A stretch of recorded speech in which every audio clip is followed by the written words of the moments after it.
Kita hendaklah ada kasih sayang kepada semua orang beriman. Bagaimana sikap kita terhadap kawan kita yang tak Islam? Kita di Sabah ada non-muslim yang tak Islam. Apakah ada ustaz menyampaikan bila dia tak Islam, pancung kepalanya, bakar rumahnya, musuhi dia? Tak. Apa kata Allah dalam Al-Quran? La yanhakumullahu 'anil ladzina lam yuqatilukum fid din wa lam yukhrijukum min diyarikum. Bila orang yang tak Islam itu tidak pernah mengusir, menghalau kamu dari kampung halaman kamu, dan dia tidak membunuh kamu, at-tabarruhum wa tuqsitu ilaihim. Kamu boleh berbuat baik dan boleh bersikap adil kepada mereka. Khair baik, hasan baik, jayyid baik, tayyib baik. Tapi dalam ayat ini Allah tak mengatakan hasan, tayyib, jayyid. Allah pakai kata antabarruhum, barru. Padahal kata barru hanya dipakai untuk kedua orang tua, ayah dan bunda. Birrul walidain. Kata Syekh Yusuf Al-Qaradawi, makna ayat ini, sebagaimana engkau berbuat baik kepada ayah dan ibumu, begitulah engkau berbuat baik kepada orang yang tak seakidah denganmu dalam hubungan sosial. Adapun dalam masalah akidah tegas, wala ana abidu ma'abadtum wala antum abiduna ma'abud lakum dinukum waliyadin. Syiah adalah ajaran sesat. Semenjak pembantaian Karbala, mereka memburu para sahabat dan ahli bait termasuk Sayyidina Husain. Kenapa mereka boleh mengatasnamakan bahwa mereka adalah pecinta ahli bait? Mereka mengaku-ngaku mencintai Sayyidina Ali, Sayyidatuna Fatimah, Sayyidina Al-Hasan, Sayyidina Al-Husain. Padahal andai Sayyidina Al-Husain hidup hari ini, Sayyidina Husain pun belum pasti tak bersetuju dengan perbuatan memukul-mukul dada, ya Husain, ya Husain, ya Husain, ya Husain. Mengambil pisau diikat dengan besi dipukulkan ke belakang, namanya tatbir. Kalau takbir Allahu Akbar, ini tatbir, memukul kening. Cari video di YouTube, tatbir, ta ba ya ra, memukul kening dengan pisau berdarah-darah, budak-budak kecil. Bukan ajar, meraung meratap. Nabi mengajarkan, laisa minna, bukan golongan kami, bukan Islam. Man darabal hudud, memukul-mukul pipi, wasyaqqal juyub, mengoyak-ngoyak baju. Mereka dulu musyrik jahiliyah, dia akan memukul-mukul pipi dan mengoyak-ngoyak baju bila takziah, niyahah. Siapa yang meratap bukan golongan Nabi Muhammad sallallahu alaihi wasallam. Islam melarangkan niyahah, meratap. Menangis boleh, meratap jangan. Apa beza Wahabi dengan Ahlussunnah wal Jamaah? Pertama, dia tak boleh berbeza masalah khilafiyah. Bila berbeza masalah khilafiyah, dia terus saja tuduh bid'ah. Sedangkan kita, ada menurut Hanafi, menurut Maliki, menurut Syafi'i, menurut Hambali, perbezaan masalah ini khilafiyah biasa bersama Ahlussunnah wal Jamaah. Tapi dia tidak, dia ikut pendapat ulama dia saja.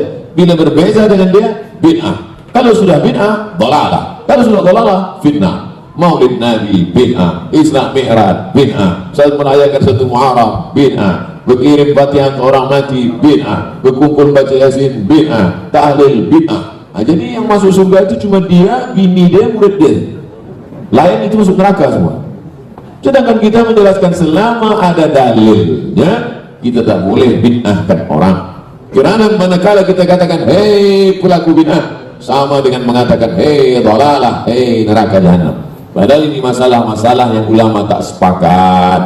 Tentang masalah membacakan tahlil, Ibnu Taimiyah dalam kitab Majmu' Fatawa, siapa yang membaca tahlil 70 kali, man halala 70 marratan, siapa yang bertahlil 70 kali, la ilaha illallah, la ilaha illallah, la ilaha illallah, thumma ahda sawabahu lil mayyit yantafi'u bihi, kemudian pahala tahlil 70 kali tadi dihadiahkan kepada mayit, maka bermanfaat bagi orang yang meninggal dunia. Terus kalau itu maka tak boleh membid'ahkan orang selama perbuatan itu masih ada lagi diterima oleh ulama lain. Tapi kalau semua ulama Ahlussunnah wal Jamaah sudah mengatakan perbuatan ini haram, tiba-tiba ada satu orang mengatakan boleh, tak apa-apa, ini tak boleh, kita ikut. Maka mesti banyak tengok ini apakah ulama sepakat atau ikhtilaf. Soalan saya tentang kitab Anak Kunci Surga. Apa sebabnya beliau menulis tentang akidah uluhiyah, rububiyah, asma wa sifat? Uluhiyah, rububiyah, asma wa sifat adalah ijtihad Imam Ibnu Taimiyah. Imam Ibnu Taimiyah hidup abad ke-8 Hijriah. Yang lebih tua daripada itu adalah wujud tidak baqa mukhalafatul hawadis yamu binafsi wadaniyah kudrat rurat ilmun ayat sama basar kalam, yang ditulis oleh Imam Abdul Hasan Al-Ash'ari, disebut dengan Ash'ariyah. Bila ada orang mengatakan bila engkau pakai uluhiyah, rububiyah, asma wa sifat, ini akidah salaf. Sedangkan makna salaf adalah khairul qurun qarni, sebaik-baik abad-abadku, sumalladzina yalunahum, satu abad selepas itu, sumalladzina yalunahum, satu abad selepas itu. 3 abad pertama inilah yang disebut dengan salaf. Ibnu Taimiyah abad ke-8 bukan salaf, beliau adalah khalaf. 3 abad pertama salaf, 3 abad pertama salaf, selepas daripada itu khalaf. Maka orang yang mengkaji sifat 20 adalah berdasarkan Quran dan Sunnah. Sedangkan uluhiyah, rububiyah, asma wa sifat ijtihad ulama, ijtihad. Bukan Nabi mengatakan, hai orang beriman, pakailah tauhid uluhiyah, rububiyah, asma wa sifat. Tidak.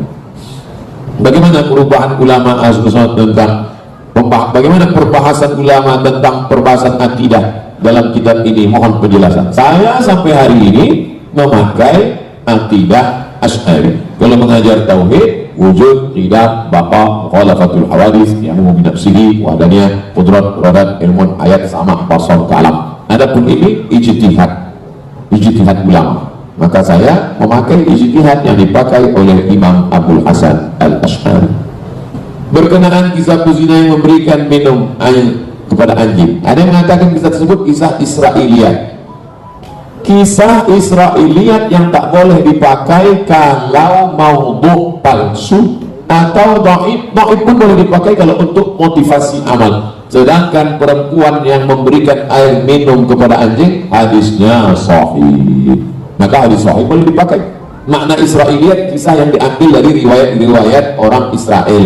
Israel itu siapa? Keturunan dari Yakub. Yakub Nabi Ibrahim punya anak Ishak, Ishak punya anak Yakub, Yakub punya anak Yusuf, Yusuf punya saudara Yahuza, cucu cicit Yahuza disebut dengan Yahudi.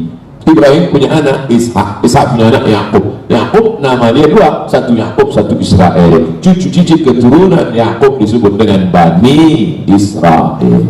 Kita ini Bani Adam, anak cucu keturunan